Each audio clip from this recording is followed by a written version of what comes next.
বরফ লজ্জাতে দিদার হোশ, শরাবে বেখুদি জাদা আজ দিল জোশ। আমার ভাইয়েরা, দোস্ত আহবাব, আল্লাহর হাবিব জনাবে মুহাম্মদুর রাসূলুল্লাহ সাল্লাল্লাহু আলাইহি ওয়াসাল্লাম বলেন, হে আমার উম্মতগণ, জুলাইখা ইউসুফ আলাইহিস সালামকে দেখি মিশরের বাজারে বেহুশ হইয়া পড়ে গেছে। অল্প সময় বেহুশ ছিল, এরপরে আবার নিজে নিজে হুশের মধ্যে আসছে, নিজে নিজে। আল্লাহু আকবার। বেহেশতের মধ্যে আল্লাহ পাকের আশিকেরা আল্লাহ পাক রব্বুল আলামিনের সাথে যখন প্রথম দিদার হবে, আমার ভাইয়েরা, দোস্ত আহবাব, এই প্রথম দর্শনে ওই বেহেশতবাসীরা বেহেশতের মধ্যে বলেন নাচ গানের মধ্যে লিপ্ত থাকবে। বেহেশতের মধ্যে একটা জায়গা হবে, ওই জায়গাটার নাম হবে মাকআদে সিদক। আল্লাহ পাক রব্বুল আলামিন কোরআন শরীফের মধ্যে ইরশাদ করেছেন, ইন্নাল মুত্তাকিনা ফি জান্নাতিন ওয়া নাহার ফি মাকআদে সিদকিন ইনদা মালিকিম মুকতাদির। বেহেশতের মধ্যে একটা জায়গা হবে, যেই জায়গাটার নাম হবে মাকআদে সিদক। এই মাকআদে সিদকের মধ্যে সমস্ত বেহেশতবাসীরা নাচ গানের মধ্যে লিপ্ত থাকবে। এক একজনের জন্য 70টা স্ত্রী হবে। প্রত্যেকটা স্ত্রী এত সুন্দর হবে, শরীরের উপর থেকে তাকাইলে হাড়ের ভিতরের মগজগুলা পর্যন্ত দেখা যাবে। প্রত্যেকের পায়ে গুঙ্গুর পরিহিতা হবে। এই গুঙ্গুর পরিহিতা 70টা স্ত্রী আল্লাহু আকবার ডান্সার হইয়া আপন আপন স্বামীকে মাঝখানে নিয়া একে অপরের হাত ধরিয়া স্বামীর চতুর্দিকে ঘুরিয়া ঘুরিয়া স্বামীকে খুশি করার জন্য ডান্স দিতে থাকবে, নৃত্য পরিবেশন করতে থাকবে। এই সময়ের মধ্যে একটা সুর শুরু হবে, সুর, হারমোনিয়ামের সুর, মিউজিক্যাল সাউন্ড। রাসূল আকরাম সাল্লাল্লাহু আলাইহি ওয়াসাল্লাম বলেন, উম্মত, বেহেশতের মধ্যে একটা গাছ হবে, যেই গাছটার নাম হবে শাজারায়ে তুবা। এই তুবা বৃক্ষের পাতাগুলো ছোট ছোট চিকন চিকন হবে। বেহেশতের উপরিভাগে মিটমিট একটা বাতাস প্রবাহমান থাকবে। এই বাতাস যখন তুবা বৃক্ষের পাতার সঙ্গে লাগবে, একটা পাতার সঙ্গে বাড়ি খাইয়া আল্লাহ পাকের কুদরতের সাউন্ড নির্গত হবে, মিউজিক্যাল সাউন্ড। রাসূল আকরাম সাল্লাল্লাহু আলাইহি ওয়াসাল্লাম ইরশাদ করেন, এত সুন্দর সুর দুনিয়ার কোন মানুষ কারো সামনে পরিবেশন করা তো দূরের কথা, কল্পনাও কোনোদিন করতে পারে না। এই সুর যখন তুবা বৃক্ষ থেকে নির্গত হওয়া শুরু হবে, এই সুর যখন হুরদের কানে যাবে, হুরেরা মাতালের মতো হইয়া যাবে, স্বামীকে খুশি করার জন্য চতুর্দিকে ঘুরিয়া ঘুরিয়া নাচতে থাকবে, নৃত্য পরিবেশন করতে থাকবে। শুধু নৃত্য নয়, বরং স্বামীকে খুশি করার জন্য মুখে একটা গান পরিবেশন করবে, নাহনুল খালিদাতু ফালা নাবিদু নাহনুর রাজিয়াতু ফালা নাসখাতু নাহনুন নাইমাতু ফালা নাবাসু তুবা লিমান কানা লানা ওয়া কুন্না লাহু। এই নাচের তালে তালে, সুরের তালে তালে আর গানের তালে তালে সমস্ত বেহেশতবাসীরা যখন বিভোর হইয়া থাকবে, এই সময়ের মধ্যে উপরের দিক থেকে একটা আওয়াজ হবে, সালামুন আলাইকুম ইয়া ইবাদি। হে আমার বান্দারা, আমার সালাম গ্রহণ করো। সমস্ত বেহেশতবাসী মানুষেরা বুঝতে পারবে রব্বুল আলামিনের সালাম। উপরের দিকে তাকাবে, কিন্তু কিচ্ছু দেখা যায় না। দেখার পরিবর্তে আরেকটা আওয়াজ আসবে, হাল ওয়াজাদতুম মা ওয়াদাকুম রাব্বুকুম ইয়া ইবাদি। হে আমার বান্দারা, তোমাদের প্রভু তোমাদের সাথে যত কিছুর ওয়াদা করেছে, যত নাজ নেয়ামত দেওয়ার প্রতিশ্রুতি দিয়েছে কোরআনের মাধ্যমে আর রাসূলের মাধ্যমে, সম্পূর্ণ পরিপূর্ণ পাইলা কিনা? একদল বেহেশতবাসী উত্তর দিবে, ওয়াজাদনা ইয়া রাব্বানা মা ওয়া'আদতানা। হে আমাদের প্রভু, যত কিছুর ওয়াদা করেছো সম্পূর্ণ পরিপূর্ণ পাইয়াছি। কিন্তু আরেক দল, পাগলের দল বলবে, রব্বুল আলামিন মিথ্যা কথা, তোমার ওয়াদা পূরণ হয় নাই, তোমার ওয়াদা পূরণ হয় নাই। আল্লাহ পাক রব্বুল আলামিন বলবেন, কিরে বান্দা, দুধের নহর, মধুর নহর, শরাবের নহর, পানির নহর, হুর গেলমাল, দালান কোঠা, অট্টালিকা সব কিছু দিলাম, আর কি পূরণ হইল না? এই পাগলের দলে কয়, হুর গেলমা জাতনি নেয়ামত হায় তু, হুর গেলমা জাতনি নেয়ামত হায় তু, सबसे बेहतर नेमते दीदार तू, ऐसी आहुजारी से मकसूद क्या है, लकाए खुदा है रजाए खुदा है, वो जन्नत भी मतलूब है इस वजह से के दारुल लका है मकामुर रजा है। এই পাগলের দল কয়, রব্বুল আলামিন, এত কষ্ট করে দুনিয়ার মধ্যে তোমার ইবাদত যে করেছি, ফুল গেলমানের জন্য নয়, নাজ নেয়ামতের জন্য নয়, দুনিয়ার মধ্যে তোমার ইবাদত করেছিলাম তোমাকে না দেখিয়া। তোমার হাবিবের হাদিসের মধ্যে শুনেছিলাম, তোমার হাবিব বলেছিলেন, সাতারাউনা রাব্বাকুম কামা তারাউনা হাযাল কামারা ফি লাইলাতি কামালি। হে আমার উম্মতেরা, তোমরা তোমাদের প্রভুকে এরকম ভাবে দেখবা যেরকম ভাবে পূর্ণিমার চাঁদকে পূর্ণিমার রাতে মেঘশূন্য পরিষ্কার আকাশে তোমরা দেখতে পাও, আয় আল্লাহ তোমার দিদারের লালসায়, তোমার সাক্ষাতের লোভে তোমার ইবাদত করেছিলাম, কিন্তু বেহেশতের মধ্যে আসছি ঠিক, নাজ নেয়ামত সব তো পাইলাম, কিন্তু তোমার দিদার তো এখনো পাইলাম না। তোমার দিদারবিহীন হুরুল গিলমানের আমার দরকার নাই, তোমার দিদারবিহীন জান্নাতের আমার দরকার নাই। আয় আল্লাহ আমরা তোমার দিদারের প্রত্যাশী।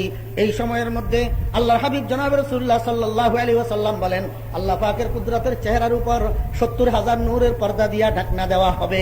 এই 70,000 নূরের পর্দা থেকে একটা মাত্র পর্দা আল্লাহ পাক হটাইয়া দিবেন। এই একটা মাত্র পর্দা হটাইয়া দেওয়ার সাথে সাথে শত সহস্র কোটি বেহেশতবাসী মানুষেরা এক পলকের জন্য আল্লাহ পাকের কুদরতের চেহারার দিকে বলে তাকাবে, আর তাকানোর সাথে সাথে বেহুশ হইয়া পড়িয়া যাবে। এক বেহুশিতে 40,000 বছর কাটিয়া যাবে, খবর থাকবে না। বরফতল লজ্জাতে দিদার রসদহোশ, শরাবে বেখুদি জাদা আছে দিলস জোশ। আমার ভাইয়েরা, দোস্ত আহবাব, 40,000 বছর অতিবাহিত হওয়ার পর এইবার বেহেশতবাসী মানুষেরা হুঁশে আসবে। আল্লাহ পাক রব্বুল আলামিন জিজ্ঞেস করবেন, কিরে বান্দা বেহুশ হইলা কেন? বেহেশতি মানুষেরা উত্তর দিবে, রব্বুল আলামিন তোমার নূরের তাজাল্লি বরদাস্ত করতে পারি নাই। আল্লাহ পাক বলবেন, ঠিক বলেছো বান্দা, আমার নূরটা দুই প্রকার, একটার নাম নূরে জামালি আর একটার নাম নূরে জালালি। একটা মিষ্টি নূর আর একটা গরম নূর। একটা প্রকাশ করছি সূর্যের মাধ্যমে আর একটা প্রকাশ করছি চন্দ্রের মাধ্যমে। এই কারণে সারা রাত্রি তুমি চন্দ্রের দিকে তাকাইয়া থাকতে পারো, কোনো অসুবিধা হয় না, কিন্তু সূর্যের দিকে একটা সেকেন্ডের জন্য তাকাইতে পারতা না, তোমার দৃষ্টি ফেরত আসি যেত। ও বান্দা, এখন যে তোমাদেরকে সাক্ষাৎকার দিলাম এটা নূরের জালালির দ্বারা সাক্ষাৎকার দিয়েছি, এই জন্য বরদাস্ত করতে পারো নাই, বেহুশ হইয়া পড়ে গেছ। বান্দা চলো, এইবার তোমাদেরকে একটা মাহফিলে নিয়ে যাব, আর ওই মাহফিলের মঞ্চের মধ্যে আমি রব্বুল আলামিন উপবেশন করব আমার নূরে জামালি নিয়া, আমার মিষ্টি নূর নিয়া। মন ভরিয়া আমার দিকে তাকাইয়া থাকবা, আর বেহুশ হইতে হবে না, বেহুশ হওয়া লাগবে না। জনাবে মুহাম্মদুর রাসূলুল্লাহ সাল্লাল্লাহু আলাইহি ওয়াসাল্লাম বলেন, আমার উম্মতেরা একটা মাহফিল যে হবে, ওই মাহফিলের স্টেজটা কত বড় হবে? আল্লাহ পাক বলে একটা স্টেজ তৈরি করবেন, ওই স্টেজের মধ্যে 1.25 লক্ষ নবী রাসূল সমস্ত আম্বিয়া আলাইহিস সালামেরা স্টেজের উপর উপবিষ্ট থাকবে। কত বড় স্টেজ হবে? যেই স্টেজের মধ্যে 1.25 লক্ষ মানুষ ধারণ করে, ওই স্টেজের মধ্যে পাশাপাশি 2টা কুরসি হবে, একটা সভাপতির জন্য আর একটা প্রধান অতিথির জন্য।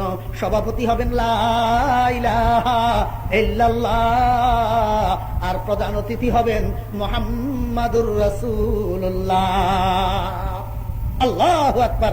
আমার ভাইয়েরা, দোস্ত আহবাব, আদম আলাইহিস সালাম থেকে কিয়ামত পর্যন্ত যত মানুষ বেহেশতি হবে, এই সমস্ত বেহেশতি মানুষেরা এই মাহফিলের স্টেজের সামনে সমাবেত থাকবে। 2টা শ্রেণী হবে, ফার্স্ট ক্লাস আর সেকেন্ড ক্লাস। প্রথম শ্রেণী আর দ্বিতীয় শ্রেণী। ফার্স্ট ক্লাসের বেহেশতিদের প্রত্যেকের জন্য একটা একটা স্বর্ণের সোফা দেওয়া হবে, স্বর্ণের কুরসি দেওয়া হবে। আর দ্বিতীয় শ্রেণীর বেহেশতিদের জন্য ফার্স্ট ক্লাসের পিছনে মেশকো আম্বরের পাহাড় বানাইয়া দেওয়া হবে। এই মেশকো আম্বরের পাহাড়ের উপরে দ্বিতীয় শ্রেণীর বেহেশতিরা উপবেশন করবে।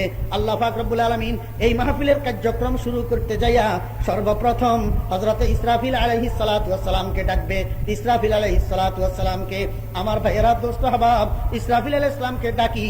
আল্লাহ পাক বলবেন, হে আমার ইসরাফিল ফেরেশতা, আমার সমস্ত সৃষ্টি জগতের মধ্যে সবচেয়ে সুন্দর এবং সুললিত কণ্ঠ আমি তোমাকে দান করেছিলাম।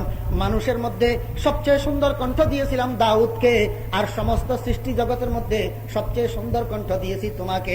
কিন্তু তুমি তো নূরের ফেরেশতা, তোমার এই সুললিত কণ্ঠ আমি আমার মাটির বানানো বান্দারা কোনোদিন শুনতে পায় নাই।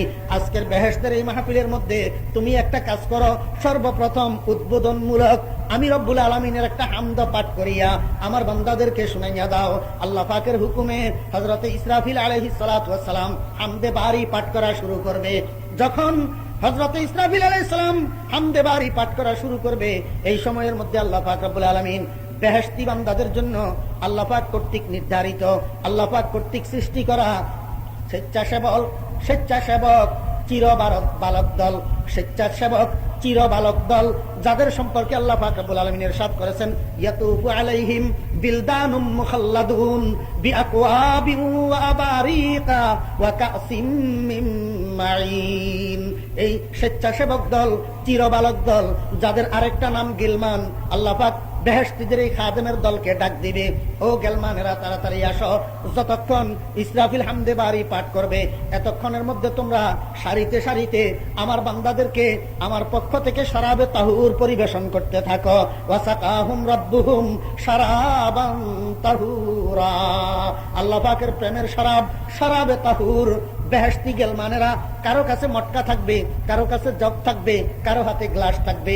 মটকাওয়ালারা জগওয়ালাদের জগ ভর্তি করে দিবে, আর জগওয়ালারা গ্লাসওয়ালাদের গ্লাসের মধ্যে ঢালবে, গ্লাস ভর্তি করে দিবে। আর গ্লাসওয়ালারা একটা একটা গ্লাস হাতে হাতে বেহেশতীদের হাতে পরিবেশন করতে থাকবে। আমার ভাইরা দোস্ত আহবাব, উপরের দিক থেকে হযরত ইসরাফিল আলাইহিস সালাতু ওয়াস সালামের সুললিত কণ্ঠে হামদে বারি, আর ভিতরের দিক থেকে আল্লাহ পাকের প্রেমের শরাব। এক ফোঁটা শরাবে তাহুর জিহ্বার আগে পৌঁছার সাথে সাথে গোটা কলবটা আল্লাহ পাকের প্রেমে মালামাল হয়ে যাবে। হযরত ইসরাফিল আলাইহিস সালাতু ওয়াস সালামের হামদ পাঠ যখন শেষ হবে, আল্লাহ পাক রব্বুল আলামিন হযরত দাউদ আলাইহিস সালামকে ডাকবেন, বলবেন, ও দাউদ, মানুষের মধ্যে সবচেয়ে সুন্দর কণ্ঠ তোমাকে দিয়েছিলাম, তোমার কণ্ঠস্বর শোনার জন্য আকাশের উড়ন্ত পাখিগুলো তোমার ঘরের ছাদের উপরে বসে যেত, নদীর মাছগুলো কিনারে লাগি থাকতো, কিন্তু আমার হাবিবের উম্মত তো তোমার কণ্ঠস্বর শুনে নাই। ও দাউদ, আমার হাবিবের উপরে নাযিল করা আমার কালামের সূরা তাহা তিলাওয়াত করিয়া আজকে বেহেশতবাসী মানুষদেরকে তুমি একটু শুনাইয়া দাও। আল্লাহ পাকের হুকুমের সাথে সাথে বলে হযরতে দাউদ আলাইহিস সালাম 30 পারা কোরআনের হাফেজ হইয়া যাবে, আর সূরা তাহা তিলাওয়াত করিয়া বেহেশতীদেরকে শোনাবে।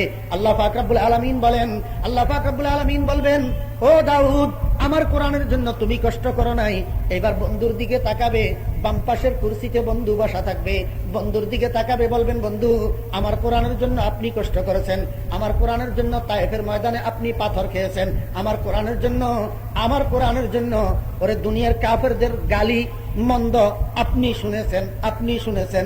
ও ভাইরা দোস্ত আহবাব, এখন তো আমরা ক্যাসেটটি প্রযোজনা ও পরিবেশনা করেছে আল আরব এন্টারপ্রাইজ, হাটহাজারী, চট্টগ্রাম। গালি দেওয়া আবু জাহেলের স্বভাব, আর গালি শোনা মুহাম্মদুর রাসূলুল্লাহ সাল্লাল্লাহু আলাইহি ওয়াসাল্লামের স্বভাব।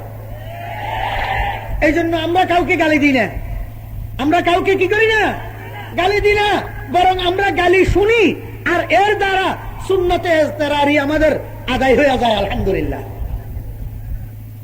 দুনিয়ার মানুষ আমাদেরকে কাফের বলুক আর রাসূলের দুশমন বলুক, আমরা বলবো না, আমরা শুধু বলবো এইটা সুন্নত, এইটা বেদাত, এইটা সুন্নত, এইটা বেদাত, এইটুকু চিনাই যাওয়া আমাদের দায়িত্ব। গালি দেওয়ার, কাফের বলার, জাহান্নামী বলা আমাদের কিনা দায়িত্ব না। আল্লাহু আকবার। আল্লাহ পাক রব্বুল আলামিন বন্ধুকে বলবেন, বন্ধু, আমার কোরআনের জন্য যত কষ্ট দুনিয়াতে আপনি করেছেন, আজকে আপনার মুখে আমার কোরআন যত সুন্দর লাগবে আর কারো মুখে তত সুন্দর মানাবে না। আমার হাবিব গোটা কোরআন শরীফের হাট, কলবুল কোরআনে সূরাতু ইয়াসিন, কোরআন শরীফের কলব সূরা ইয়াসিন, আপনার নামের দ্বারা নাজিল করা সূরা ইয়াসিন একটু তিলাওয়াত করি আমার বান্দাদেরকে শুনাইয়া দেন। আল্লাহ পাকের হুকুম প্রাপ্ত হইয়া জনাবে মুহাম্মদুর রাসূলুল্লাহ সাল্লাল্লাহু আলাইহি ওয়াসাল্লাম সূরা ইয়াসিন শুরু থেকে শেষ পর্যন্ত তিলাওয়াত করে আল্লাহর বান্দাদেরকে শোনাবেন। এই সময়ের মধ্যে আল্লাহ পাক বলবেন, হে আমার বান্দাগণ, কোরআন শরীফ আর কারো বাণী নয়, আমি রব্বুল আলামিনের বাণী, অতএব আমার বাণী আমি যত সুন্দর করে তেলাওয়াত করতে পারবো আর কারো পক্ষে তেমন সুন্দর করে তেলাওয়াত করা সম্ভব নয়। আমার বাণী, আমার কালাম শুনছো, শুনিয়া বিশ্বাস করছো, আমার কোরআনকে মহব্বত করছো, আমার কোরআন মতো জীবন পরিচালনা করছো, কিন্তু আমার জবানে তো আমার কালামের তেলাওয়াত কোনোদিন শুনো নাই। আমার বান্দারা, আমি এখন নূরে জামালি নিয়া তোমাদের সামনে বসছি, নূরে জামালি নিয়া মন ভরিয়া আমার দিকে তাকাইয়া থাকো আর আমার জবানে আমার কালামের তিলাওয়াত শুনো। আল্লাহর হাবিব জনাব রাসূলুল্লাহ সাল্লাল্লাহু আলাইহি ওয়াসাল্লাম ইরশাদ করেন, জিনাতুল কোরআনে সূরাতুর রহমান, কোরআন শরীফের শোভাবর্ধনকারী সূরা, কোরআন শরীফের অলংকার সূরা রহমান। এই সূরা রহমান আল্লাহ পাক তিলাওয়াত করবেন, কিন্তু কিভাবে শুরু করবেন? দুনিয়ার মধ্যে তো আমরা সূরা রহমান শুরু করি আর রহমান আল্লামাল কোরআন কইয়া, আর আল্লাহ পাক সেদিন নিজের দিকে এইভাবে ইঙ্গিত কইয়া সূরা রহমানের তিলাওয়াত শুরু করবেন, আনার রহমান কইয়া, আনার রহমান। আমার বান্দারা রহমান রহমান শুনেছো, কিন্তু রহমানকে কোনোদিন দেখো নাই। আমি রহমান, আমার দিকে তাকাইয়া থাকো, আমার জবানে আমার কালামের তিলাওয়াত শুনতে থাকো। আল্লাহু আকবার। ও ভাইরা দোস্ত আহবাব, এই বর্ণনা যখন রাসূল আকরাম সাল্লাল্লাহু আলাইহি ওয়াসাল্লাম দিতেছিলেন, সাহাবায়ে কেরামের সাহাবায়ে কেরাম জিজ্ঞেস করেন, ইয়া রাসূলুল্লাহ সাল্লাল্লাহু আলাইহি ওয়াসাল্লাম, ইয়া রাসূলুল্লাহ সাল্লাল্লাহু আলাইহি ওয়াসাল্লাম, এত বড় বিশাল মাহফিল, যেই মাহফিলের শুধু স্টেজেই থাকবে 1.25 লক্ষ মানুষ, যেই স্টেজের সামনে শত সহস্র কোটি মানবতার সমাবেশ হবে, এত বড় বিশাল মাহফিলের মধ্যে লাইটের ব্যবস্থা কি হবে, আলোর ব্যবস্থা কি হবে? আল্লাহর হাবিব জনাবে মুহাম্মদুর রাসূলুল্লাহ সাল্লাল্লাহু আলাইহি ওয়াসাল্লাম ইরশাদ করেন, হে আমার সাহাবীগণ, এই মাহফিলের মধ্যে আলাদা কোনো লাইটের ব্যবস্থা থাকবে না, আলাদা কোনো বাতির ব্যবস্থা থাকবে না। আমি মুহাম্মদুর রাসূলুল্লাহ সাল্লাল্লাহু আলাইহি ওয়াসাল্লামের চেহারার আলোর দ্বারা গোটা মাহফিলটা আলোকিত হইয়া থাকবে। खुदा खुद मीरे महफिल बूद अंदर ला मका खुसरू, खुदा खुद मीरे महफिल बूद अंदर ला मका खुसरू, मोहम्मद शमअ महफिल बूद सब जाए के मनबूदम। আল্লাহু আকবার। আমার ভাইরা, দোস্ত আহবাব, হ্যাঁ, হযরত ইউসুফ আলাইহিস সালামকে দেখার সাথে সাথে জুলাইখা বেহুশ হইয়া পড়ে গেছে, কিন্তু অল্প সামান্য সময়, এরপরে আবার নিজে নিজে হুঁশে আসছে। যখন হুঁশে আসছে জুলাইখা, তখন বসার থেকে উঠি দাঁড়াইছে এই জন্য যে হযরত ইউসুফ আলাইহিস সালামকে নিয়ে মুলামুলি চলতেছিল। একজন কয় আমি 1 মণ স্বর্ণ দিয়া গোলামটাকে খরিদ করব, আরেকজন কয় আমি 1 মণ হীরা জওহর দিয়া খরিদ করব, আরেকজন কয় আমি গোলামিটাকে এক পাল্লায় রাখি, আরেক পাল্লায় হীরা জওহর মণিমুক্তা দিয়া সমান সমান ওজনে এই গোলামটাকে খরিদ করার জন্য প্রস্তুত আছি। জুলাইখা এটা শুনছে, শুনি আস্তে আস্তে বসার থেকে উঠছে। কি কয়? জুলাইখা শুধু যে ইমানা খবরদার, জুলাইখা শুধু যে ইমানা খবরদার, মুজাফ সাথে আহারা বয়কেবার। জুলাইখা বসার থেকে আস্তে আস্তে দাঁড়াইছে, দাঁড়াইয়া কয়, ও মিশরের খরিদ্দাররা শোনো, আজকে এই গোলামটাকে আমি যত চড়া মূল্য দিয়া খরিদ করতে পারবো, তোমাদের পক্ষে তত চড়া মূল্য দিয়া খরিদ করা সম্ভব হবে না। কারণ তোমরা গোলামের খবর শুনি মিশর আসছ, আর আমি গোলামিটা মিশর ঢুকার আগে এই গোলামের পাগল হইয়া তালাশ করতে করতে মিশর আসছি। হে মিশরের খরিদ্দারেরা, শুনিয়া রাখো, আজকের এই বাজারে এই গোলামের সর্বোচ্চ মূল্য যেটা হবে, আজকের এই বাজারে এই গোলামের সর্বোচ্চ মূল্য যেটা হবে, আমি জুলাইখা তার দ্বিগুণ দিয়া খরিদ করার জন্য প্রস্তুত আছি। এখন তো আর কারো কিছু বলার নাই, সর্বোচ্চ মূল্য যেটা সেটার দ্বিগুণ জুলাইখা, অতএব আর মূল্য দিয়া লাভটা কি হবে? শেষ পর্যন্ত জুলাইখা হযরত ইউসুফ আলাইহিস সালামকে 1 পাল্লায় দিয়া আরেক পাল্লায় হীরা জওহর আর মণিমুক্তা দিয়া সমান সমান ওজন কইরা তার ডবল হীরা জওহর ওই বাণিজ্যিক দলকে দিয়া তাদের থেকে হযরত ইউসুফ আলাইহিস সালামকে খরিদ করে নিছে। খরিদ করে রাস্তা দিয়ে হাঁটা দিছে, বাড়িতে যাইতেছে, বাড়িতে রাস্তায় রাস্তায় মানুষ জিজ্ঞেস করে, জুলাইখা এত চড়া মূল্য দিয়ে একটা গোলাম কেন খরিদ করলা? স্বামীর ধনের ভান্ডারটা খালি করে দিলা, লাভটা কি হইলো? এত চড়া মূল্য দিয়া গোলামটা খরিদ করার কি দরকার ছিল?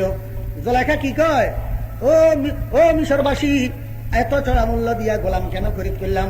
তোমাদের বুঝে আসবে না। জামাদে চন্দে দাদম যা খরিদম, জামাদে চন্দে দাদম যা খরিদম, বহামদিল্লাহ আজিবার যা খরিদম। ও মিশরবাসী, হীরা জওহর আর মণিমুক্তা যত দিছি সবগুলা পাথর, পাথর নির্জীব পাথর। এই কতগুলা নির্জীব পাথরের দ্বারা আমি একটা জীবন খরিদ করে নিলাম। আলহামদুলিল্লাহ, আমার সদাইটা বড় সস্তা সদাই হইয়া গেছে। এত চড়া মূল্য দিয়া খরিদ করছে, এরপরেও বলে সদাই কি হয়েছে? সস্তা হয়েছে, সস্তা। হযরত আবু বকর সিদ্দিক রাদিয়াল্লাহু আনহুকে রাসূল আকরাম সাল্লাল্লাহু আলাইহি ওয়াসাল্লাম যখন তাবুকের যুদ্ধের জন্য সাহাবায়ে কেরামের কাছে সাহায্য চাইছেন, হযরত আবু বকর সিদ্দিক রাদিয়াল্লাহু আনহু ঘরে যাইয়া ঘরের সমস্ত মালামাল গুলাকে বস্তায় ভইরা রাসূল আকরাম সাল্লাল্লাহু আলাইহি ওয়াসাল্লামের খেদমতে নিয়ে আসছে। রাসূল আকরাম সাল্লাল্লাহু আলাইহি ওয়াসাল্লাম জিজ্ঞেস করে, আবু বকর, ঘরের জন্য কি নিয়ে আসছো? আল্লাহর দ্বীনের জন্য কি নিয়ে আসছো? ঘরের জন্য কি রাখি আসছো? হযরত আবু বকর সিদ্দিক রাদিয়াল্লাহু আনহু বলেন, ইয়া রাসূলুল্লাহ সাল্লাল্লাহু আলাইহি ওয়াসাল্লাম, আমার ঘরে যত মাল ছিল সব মালামাল আল্লাহর দ্বীনের জন্য আপনার কদমের সামনে আমি হাজির করছি। ঘরের মধ্যে আল্লাহ এবং আল্লাহর রাসূলকে রাখি আসছি। আমার ভাইয়েরা, দোস্ত আহবাব, শেষ পর্যন্ত হযরত আবু বকর সিদ্দিক রাদিয়াল্লাহু আনহুর গায়ের মধ্যে একটা দামি কাপড়ের জামা ছিল। এই জামাটাকে বিক্রি করছে, বিক্রি করি শর্ট দিয়া, সালার শর্ট দিয়া একটা জামা বানাইছে, আর বাকি টাকা রাসূল আকরাম সাল্লাল্লাহু আলাইহি ওয়াসাল্লামকে দ্বীনের জন্য সাহায্য করে দিয়েছে। মদিনার ইহুদিরা টিটকারি করে, আবু বকর পাগল হইয়া গেছে, একটা ব্যবসায়ী বাবার সন্তান, আবু কুহাফার সন্তান, সব মুহাম্মদকে দিয়া এখন চটের জামা গায়ে দিয়া দিয়া মদিনার গলিতে গলিতে হাঁটে। এই কথা হযরত আবু বকর সিদ্দিক রাদিয়াল্লাহু আনহুর কানে গেলে হযরত আবু বকর সিদ্দিক রাদিয়াল্লাহু আনহু বলেন, হে মদিনার কাফেররা, তোদের বুঝে আসবে না, যত কিছু দিতেছি সবগুলা নিষ্প্রাণ, সবগুলা মুর্দা, আর এগুলা দিয়া খরিদ করতেছি জিন্দা খোদা লা ইলাহা ইল্লাল্লাহ। আল্লাহ পাক রব্বুল আলামিন আমাকে যদি সারা দুনিয়ার মালিক বানাইয়া দিত, আল্লাহ পাককে খরিদ করার জন্য মূল্য হিসাবে সারা দুনিয়া আমি বিলীন করে দিতাম, তারপরেও যদি আল্লাহ পাক আমার খরিদ হইয়া যায়, আমি আবু বকর শুকর আদায় করব, আমার সদাইটা বড় সস্তা সদাই হইয়া গেছে। জামাতে চন্দে দাদম যা খরিদম বহামদিল্লাহ আজিব আর যা খরিদম। আল্লাহু আকবার। এমনি ভাবে আল্লাহ পাক রব্বুল আলামিনের জন্য, আল্লাহ পাক রব্বুল আলামিনের সন্তুষ্টির জন্য কুরবানি দেওয়ার জন্য আল্লাহ পাক আমাদেরকে তৌফিক দান করেন। ওয়া আখিরু দাওয়ানা আনিল হামদুলিল্লাহি রাব্বিল আলামিন ওয়া সাল্লাল্লাহু তাআলা আলা খাইরি খালকিহি ওয়া নূরি আরশিহি মুহাম্মাদিন ওয়া আলিহি ওয়া সাহবিহি আজমাইন। আলহামদুলিল্লাহি রাব্বিল আলামিন, আলহামদুলিল্লাহি রাব্বিল আলামিন, ওয়াসসালাতু ওয়াসসালামু আলা আশরাফিল আমবিয়া ওয়াল মুরসালিন। রব্বানা যালামনা আনফুসানা ওয়া ইল্লাম তাগফির লানা ওয়া তারহামনা লানাকুনান্না মিনাল খাসিরিন। ইয়া আল্লাহ, ইয়া আরহামার রাহিমিন, ইয়া আল্লাহ এই মাহফিলকে কবুল ফরমান। ইয়া আল্লাহ শুরু থেকে শেষ পর্যন্ত যত আলোচনা হয়েছে দয়া করে ইয়া আল্লাহ ভুল ত্রুটি ক্ষমা করে দেন।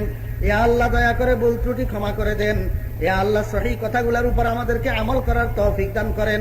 ইয়া আল্লাহ আগামী দিন এই জলসাকে হোসনে ইন্তজামের সহিত ইখতিতাম ফরমান। ইয়া আল্লাহ, ইয়া আল্লাহ, ইয়া আরহামার রাহিমিন বাংলাদেশকে হেফাজত ফরমান। ইয়া আল্লাহ, ইয়া আল্লাহ এই দেশের মুসলমানদেরকে হেফাজত ফরমান, মাদ্রাসা মসজিদ আলেম ওলামাদেরকে হেফাজত ফরমান।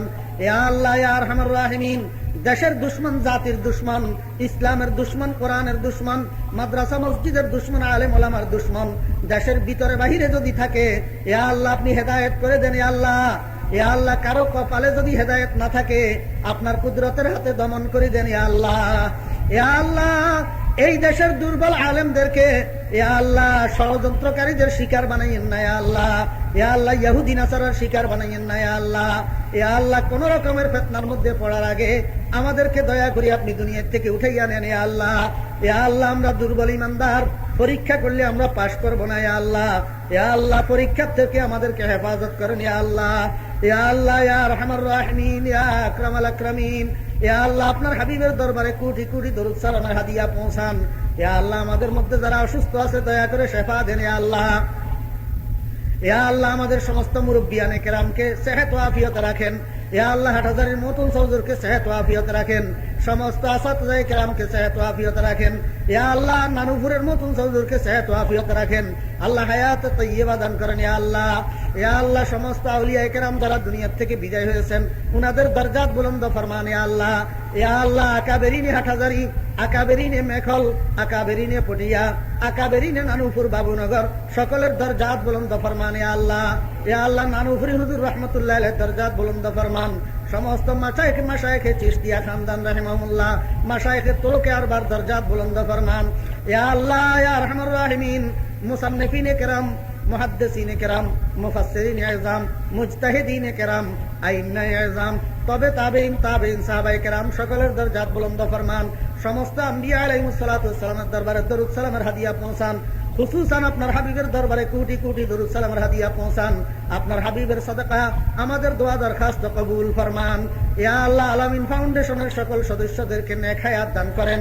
ইয়া আল্লাহ বিপদ আপদ থেকে হেফাজত করেন, রোগ ব্যাধি থেকে হেফাজত করেন। ইয়া আল্লাহ সকলের দিন দুনিয়া আবাদ করে দেন। ইয়া আল্লাহ, ইয়া আল্লাহ, ইয়া আরহামার রাহিমিন আপনার হাবিবের সমস্ত উম্মতগুলাকে এক বানাইয়া দেন। ইয়া আল্লাহ মুসলমানের ঝগড়া ফাসাদ মিটাই দেন। ইয়া আল্লাহ যাদের বুঝ সহি তাদের বুঝের সাথে যাদের বুঝ গলত তাদেরকে মিলাই দেন। ইয়া আল্লাহ, ইয়া আল্লাহ, ইয়া আরহামার রাহিমিন আপনার হাবিবের সাদকা দোয়া দরখাস্ত কবুল ফরমান। আল্লাহুম্মা হাব্বিন আলাইনা সাফরানা হাযা ওয়া আতমিলানা বু'দা। اللهم أنت الصاحب في السفر والخليفة في الأهل والمال. اللهم إني أعوذ بك من اللهم إني أعوذ بك من وعثاء السفر وكآبة المنظر وسوء المنقلب في الأهل والمال. يا الله ফেনীর মুন্সিরহাট জমিরিয়া মাদ্রাসা কবুল ফরমান। ইয়া আল্লাহ দুশমনের দুশমনি থেকে, হাসেদিনের হাসদ থেকে, মুআনিদিনের ইনাদ থেকে হেফাজত ফরমান। ইয়া আল্লাহ সমস্ত ছাত্র শিক্ষকদেরকে হেফাজত ফরমান। ইয়া আল্লাহ মাদ্রাসার সমস্ত জরুরত আপনার গায়েবের থেকে আসানির সহিত পুরা করে দেন। ওয়া সাল্লাল্লাহু তাআলা আলা খায়রি খালকিহি ওয়া নূরি আরশিহি মুহাম্মাদিন ওয়া আলিহি ওয়া সাহবিহি আজমাইন।